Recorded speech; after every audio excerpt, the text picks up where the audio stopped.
घरों को सजाने के लिए फूलों की जरूरत होती है, खेतों को संवारने के लिए माली की जरूरत होती है। उसी प्रकार देश को सजाने संवारने के लिए ज्योतिबा फुले की जरूरत है।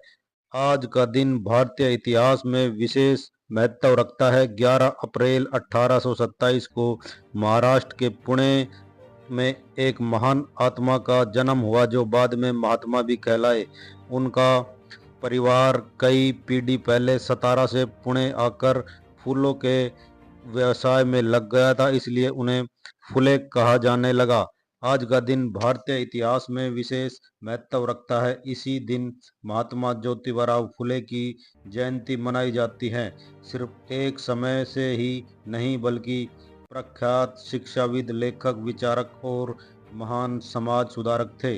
19वीं शताब्दी में जब समाज जाति लैंगिक भेदभाव में जूझ रहा था, उस समय ज्योतिबा फुले ने सामाजिक न्याय, शिक्षा और समानता के लिए निर्णायक आंदोलन खड़ा कर दिया। उन्होंने स्त्री को बराबर का अधिकार दिलाने के लिए आंदोलन चलाया, उनकी शिक्षा पर जोर दिया।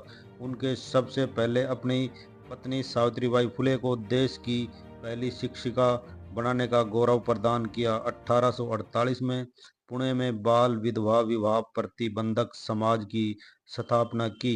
इस संस्था ने विधवा विवाह को बढ़ावा दिया। फुले ने समाज के सुधार के लिए उचित मार्गदर्शन दिया। महात्मा ज्योतिबा फुले का जीवन हमारे लिए आज भी प्रेरणादायक है।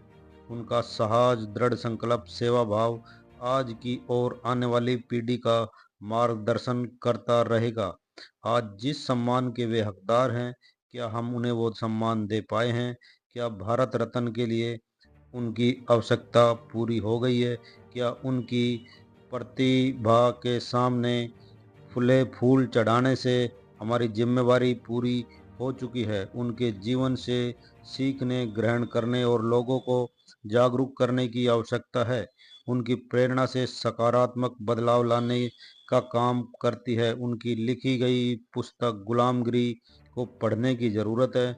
उन्होंने जातीय भेदभाव और छुआछूत से लड़ने के लिए सत्यशोधक समाज की स्थापना की थी, जिससे उस समय पोगा पंथियों में खलबली मच गई थी। उन्होंने समाज सुधार के साथ साथ महान दार्शनिक के रूप में भी जाना जाता है।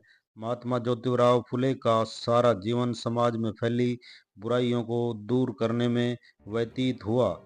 भारत विश्व रत्न बाबा साहब डॉक्टर भीमराव अंबेडकर ने महात्मा ज्योतिराव फुले को 3 गुरुओं में एक गुरु माना है।